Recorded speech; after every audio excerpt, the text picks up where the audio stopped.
Ezekiel 47. In my vision, the man brought me back to the entrance of the temple.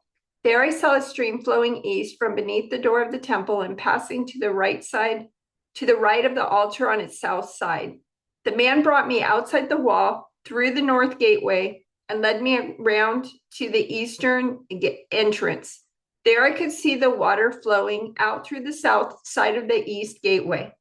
Measuring as he went, he took me along the stream for 1,750 feet and then led me across.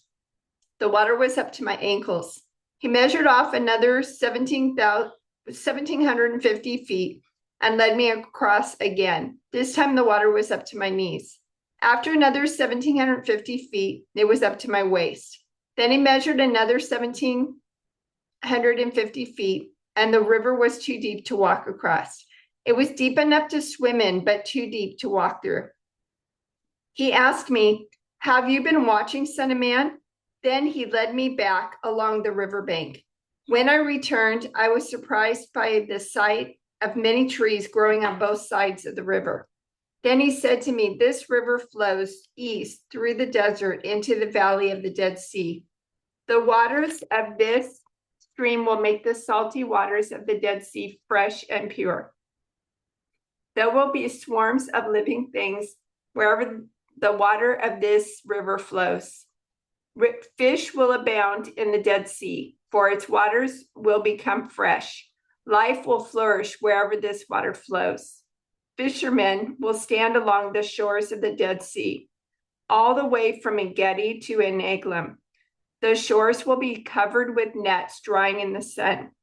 Fish of every kind will fill the Dead Sea, just as they fill the Mediterranean. But the marshes and swamps will not be purified. They will still be salty.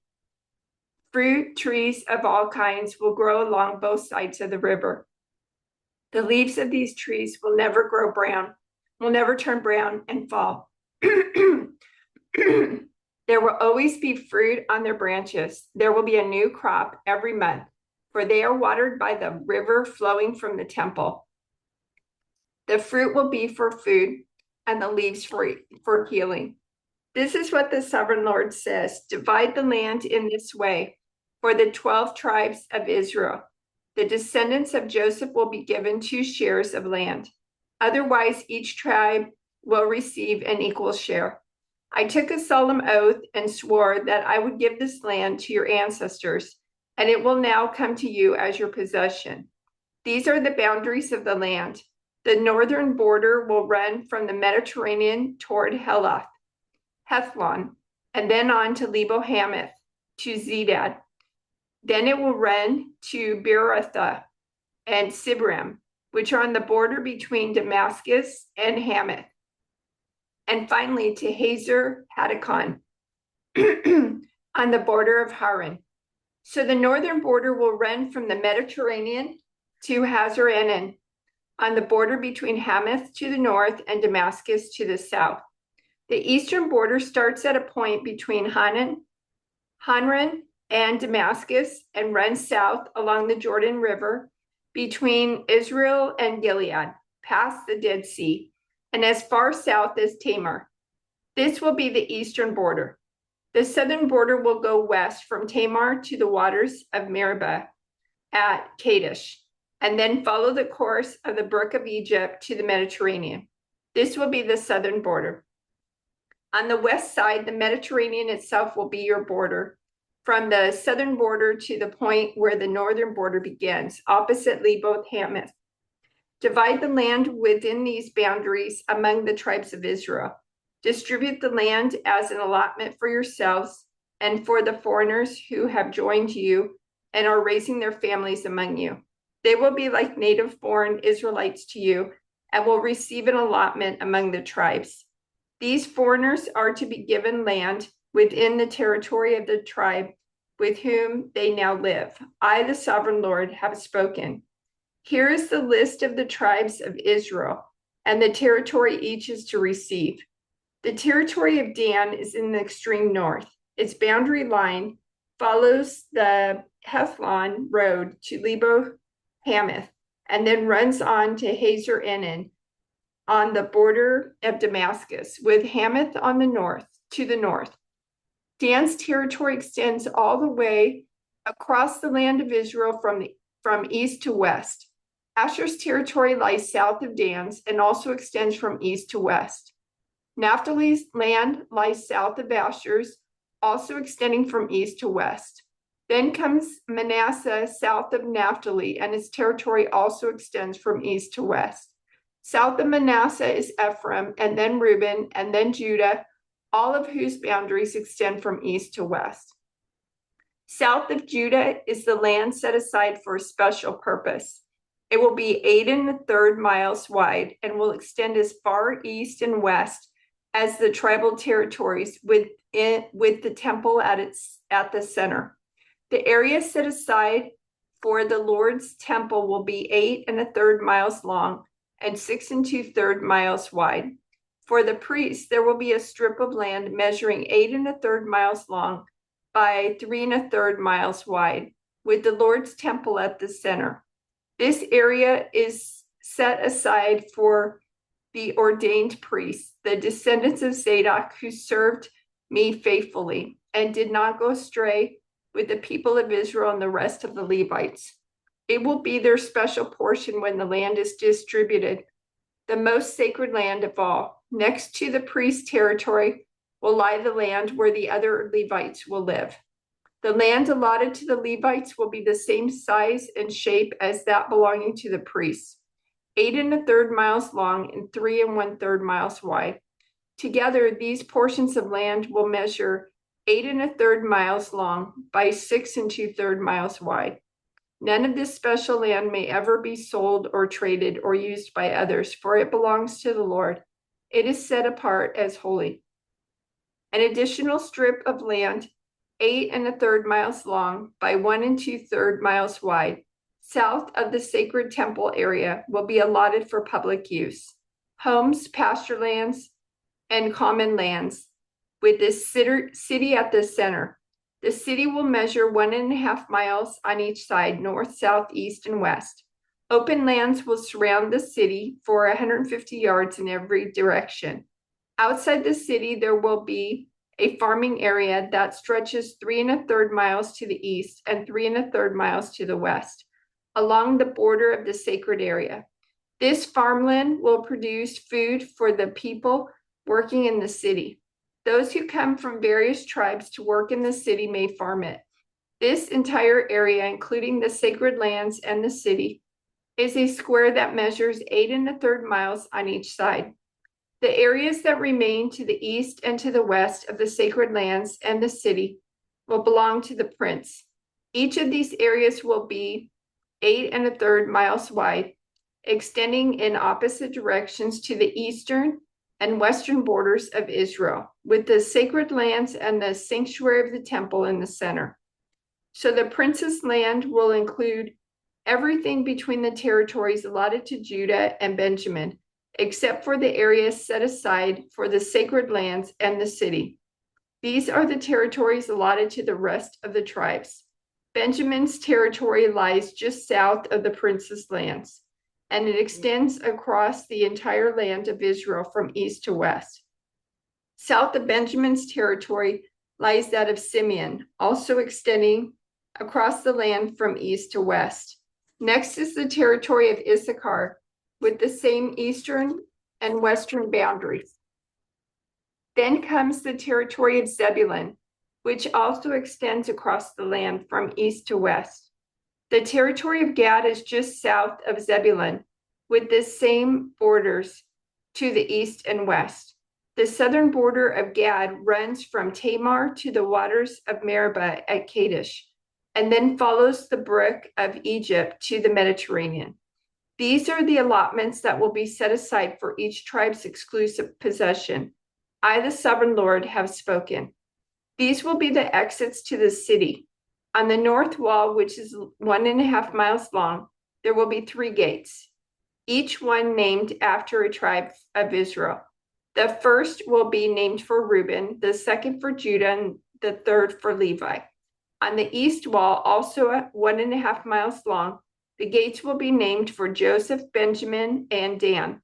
The south wall, also 1.5 miles long, will have gates named for Simeon, Issachar, and Zebulun.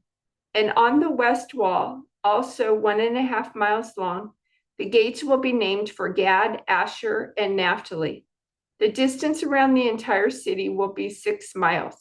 And from that day, the name of the city will be The Lord is There. On April 26th, the first day of the new year, during the 27th year of King Jehoiachin's captivity, this message came to me from the Lord.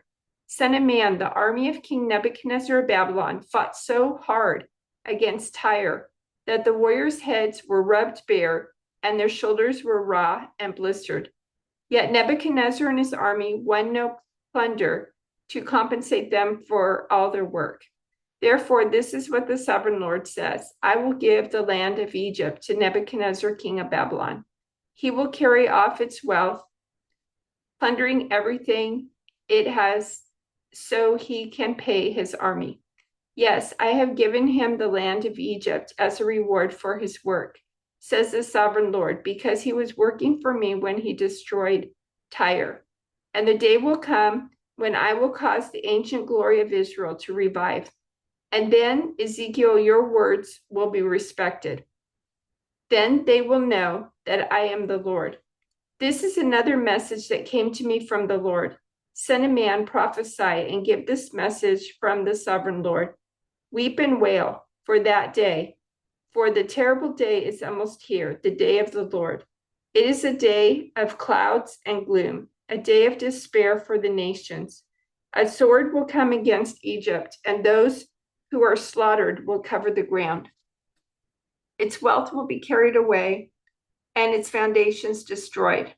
The land of Ethiopia will be ravished. Ethiopia, Libya, Lydia, all Arabia, and all their other allies will be destroyed in that war. For this is what the Lord says: all of Egypt's allies will fall, and the pride of her power will end. From Migdol to Aswan, they will be slaughtered by the sword, says the sovereign Lord.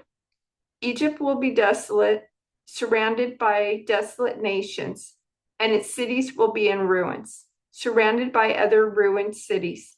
And the people of Egypt will know that I am the Lord, when I have set Egypt on fire and destroyed all their allies. At that time, I will send swift messengers and ships to terrify the complacent Ethiopians. Great panic will come upon them on that day of Egypt's certain destruction. Watch for it. It is sure to come. For this is what the sovereign Lord says: by the power of King Nebuchadnezzar of Babylon, I will destroy the hordes of Egypt. He and his armies, the most ruthless of all, will be sent to demolish the land. They will make war against Egypt until slaughtered Egyptians cover the ground. I will dry up the Nile River and sell the land to wicked men. I will destroy the land of Egypt and everything in it by the hands of foreigners. I, the Lord, have spoken. This is what the sovereign Lord says: I will smash the idols of Egypt and the images of Memphis. There will be no rulers left in Egypt. Terror will sweep the land. I will destroy southern Egypt, set fire to Zoan, and bring judgment against Thebes. I will pour out my fury on Pelusium, the strongest fortress of Egypt, and I will stamp out the hordes of Thebes. Yes, I will set fire to all Egypt. Pelusium will be racked with pain. Thebes will be torn apart. Memphis will live in constant terror. The young men of Heliopolis and Bubastis will die in battle, and the women will be taken away as slaves. When I come to break the proud strength of Egypt, it will be a dark day for Taphanes too. A dark cloud will cover Taphanes, and its daughters will be led away as captives. And so I will greatly punish Egypt, and they will know that I am the Lord. In the 37th year of the exile of King Jehoiachin of Judah, evil Merodach ascended to the Babylonian throne. He was kind to Jehoiachin and released him from prison on April 2nd of that year. He spoke kindly to Jehoiachin and gave him a higher place than all the other exiled kings in Babylon. He supplied Jehoiachin with new clothes to replace his prison garb and allowed him to dine in the king's presence for the rest of his life. So the king gave him a regular food allowance as long as he lived. In the 37th year of the exile of King Jehoiachin of Judah, evil Merodach ascended to the Babylonian throne. He was kind to Jehoiachin and released him from prison on March 31st of that year. He was kind to Jehoiachin and released him from prison on March 31st of that year. He spoke kindly to Jehoiachin and gave him a higher place than all the other exiled kings in Babylon. He supplied Jehoiachin with new clothes to replace his prison garb and allowed him to dine in the king's presence for the rest of his life. So the Babylonian king gave him a regular food allowance as long as he lived. This continued until the day of his death.